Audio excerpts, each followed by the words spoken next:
So Samsung's Galaxy Z Fold 8 Ultra is leaking like crazy right now, and in the last few days alone, we got real-life images, the actual wallpapers, and the complete spec sheet. So let's just get straight into all of it. So first things first, we now have actual real-life photos and videos of the Fold 8 Ultra, both closed and open, thanks to leakers Farhat Ali Javed and Gabriel2392. And looking at these images, the cover display bezels are visibly thinner compared to the Fold 7. Samsung has clearly cleaned up the design here.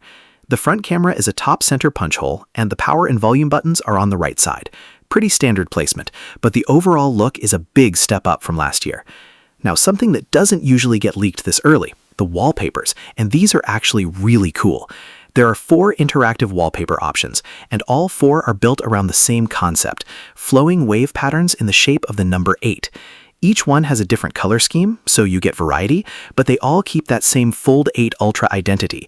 Small detail, but it shows Samsung is putting real thought into the whole package this time.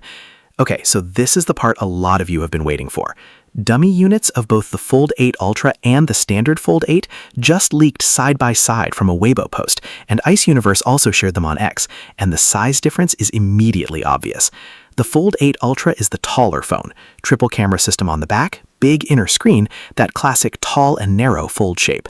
The standard Fold 8 is shorter and wider, dual cameras on the back, and when you unfold it, you get a 4:3 ratio display, so it opens up more like a small tablet than a tall screen. Completely different feel in the hand.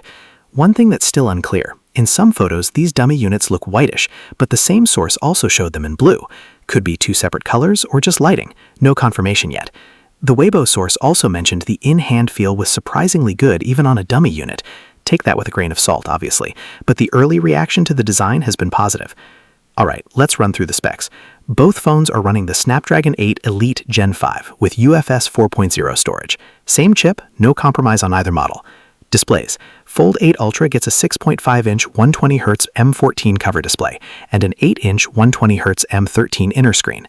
The standard Fold 8 has a 5.4-inch 120Hz M14 cover display and a 7.6-inch 120Hz M14 inner display. Cameras. The Ultra goes with a 200-megapixel main, 50-megapixel ultra-wide, and 10-megapixel 3x telephoto. The Fold 8 has a 50-megapixel main and 50-megapixel ultra-wide, no telephoto.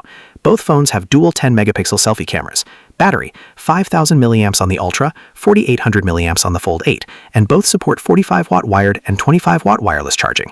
And thickness when unfolded, the Ultra is 4.1 millimeters, the Fold 8 is 4.5 millimeters. Insanely slim for foldables. So that's everything we know so far. Real images, wallpapers, side-by-side design comparison, and the full spec breakdown for both phones. Samsung is giving you 2 very different foldables this year, and honestly, the choice between them comes down to one thing. Do you want the best cameras and biggest screen, or do you want that wider, more usable shape? Let me know which one you're going for down in the comments. If you're new here, make sure you subscribe because we cover every single leak as it drops. Thanks for watching, and I'll see you in the next one.